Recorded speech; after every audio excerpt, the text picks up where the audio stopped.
Hello again, everyone. Edwin Learnard back once again. In this YouTube astrological segment, I'm going to be talking about the 2025 to 2028 Saturn in Aries transit, part 1 of 3. And I know this is belated, but I still wanted to put it up and give you my insight as how this transit may manifest for others. Now, Saturn in Aries had entered. Saturn had entered Aries earlier this year, as many of you may know. It's going to stay in Aries till around April 12th, on or around April 12th, 2028. So, it's going to be there for some time. Well, actually, for the exception of, I believe there's one retrograde period where it may be going back into Pisces for a little bit. But other than that, for the majority of that time until around April 12, 2028, it will be traversing the zodiac sign Aries. So during this time, I could see this as a lot of, concentration in terms of, battles and, really on taking the initiative and enterprise in matters for others, and matters concentrating on being just more courageous, starting things, doing things with little hesitation and procrastination, doing things that are pioneering, and a focus on one's, identity and the self, the identity, one's place, in the world at this time. And collectively, older people, may be more vital, have more vitality and be energetic.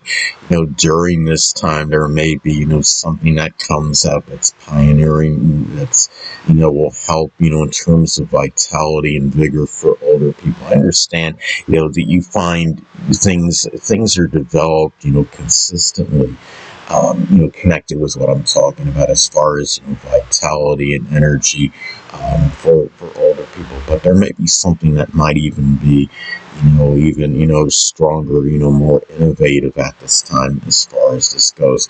And also, too, Saturn is connected, with lessons, and there may be more lessons that people have to do that are connected with anger, and, matters of combat and confrontation, or maybe issues that are associated with difficulties taking initiative, or taking action or initiating things. So this is where people may have to deal with more lessons as far as that goes. Remember that Saturn is connected with karma as well, so it can be tied in with some kind of karma as well. And also too, you have Saturn is associated with chronic issues, so there may be more people dealing with more chronic related issues associated with the head, the skull, the face, the eyes, and the brain at this time. Those issues may be more prevalent now, during this transit.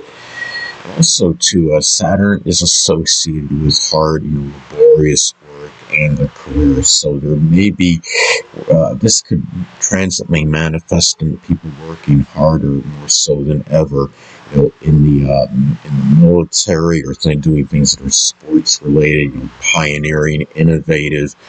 Speech pathologists may find themselves, working more harder, more hours, and people in physiology, and also people that are involved in welding or even arson investigation at this time may find themselves putting in more extensive hours in what they're doing as far as their work goes. Now, also, too, the Saturn in Aries transit may also manifest in more action related to one's career and responsibilities. Keep in mind that Saturn had a transition from Pisces into Aries, and Pisces was more relaxed, more lethargic, more passive, taking it easy.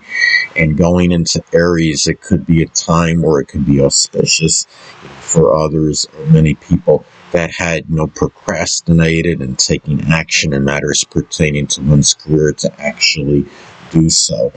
And Also, too, Saturn in Aries could be positive and favorable, I would say, as far as initiating sustained objectives and goals that are enduring, and doing so, again, with little hesitation and procrastination. This is about you doing, planning things out, but also being able to do so, without really, holding, taking your time as much, or maybe, doing things where they're planned actions, but but the planned actions, you may be a little bit more hurried, considering this is an Aries, because it's an interesting combination, because you have Saturn planet connected, with discipline and planning and premeditation, but Aries energy, is impulsive. So the Saturn influence, I believe, will tone the Aries impulsiveness down, but at the same time, this is about, planning things, but doing so where, you're not, planning, necessarily too long, because Aries is a little bit, you got to factor in that Aries is still, hurried, impulsive energy. It's about, doing things, Saturn is responsibility, being responsible for taking action. And also, too, it could also be still more structure and, discipline in one's actions, at this time, because Saturn is connected with structure and discipline and consistency. Aries, of course, is very, action-oriented. And I would say, too, this could be a time, too, where it could be, pioneering, because Aries is pioneering energy, for things connected with time, timekeeping, or even dentistry, innovations more so, at times like, like dealing things associated with time, like clocks and watches. I could see where you could see the advancements in technology in those things during this transit. And also, too, I would say anger management may be more prominent and emphasized during this transit, because Saturn is about management, it's about discipline. Aries is connected, with anger, and I would say this is a time for many where I could see where there could be some more focus and concentration on disciplining, anger, and being able to, focus on, limiting, anger outbursts more.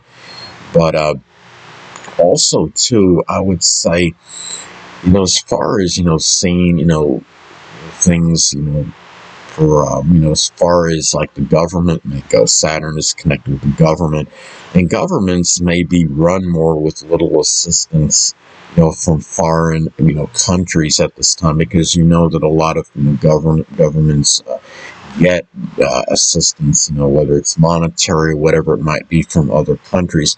But I could see where you have more that are going to be more that are self-reliant and independent during this time, with Saturn being in Aries. And also, to karmic issues maybe, tied in with many, for could be overly aggressive or combative or confrontational, impetuous, impulsive, even for volatile actions. There may be more repercussions, at this time, for those that are, experience, outbursts of anger, being overly impulsive, and even for outspokenness. And also, too, Saturn is planet connected with fear, worry, and apprehension. So it might be where, people may have to, confront some issues if there's any fear or apprehension about, being, taking the lead in something, being courageous or brave, being first in some matter. And that, if they're, what is the person going to feel like if I didn't become first, I wasn't able to take the lead, I didn't express leadership prowess and ability, and, and try to get over, that fear in those matters. Because I think people have to remember that, one could still, express leadership prowess and ability in, more, in ways that aren't, don't stand out as much as for example, showing initiative, at a place of employment, taking the lead, being a leader to others without necessarily having that title. That such as like a manager or some position of authority. This is where, I could see how, this is where you can focus on during this time. And also too, I mean, the fact that, Saturn is connected, with authority, I would think too that authority figures, you might see them, being a little bit more cantankerous or, more acerbic at this time, and there's more outspoken energy. There may be more battles with authority figures, situations with people in management and authority for many may be more contentious at this time. So that is, because I could see, with Saturn and Aries, that people may be more independent in terms of authority. And, if you're having battles with authority figures, it could be tied in with more employees on average wanting to be maybe more self-reliant and independent, not want somebody hovering over them during this time. Remember that we're in a more, sensitive era right now than, say, even 30, 40 years ago. So people are, people have to be careful. People that are in authority figures being overly abrupt or outspoken, or, saying something to somebody in a really, derogatory way if they're not doing something properly, because in a lot of cases you'll just get the employees to just rebel against you and not that'll just push them away and give them less incentive to even comply with what you really want. So I mean, there's a way to be to disagree without being disputatious. So anyway, people, that'll conclude this YouTube astrological segment. Until next time, Edwin Learnard saying stay well.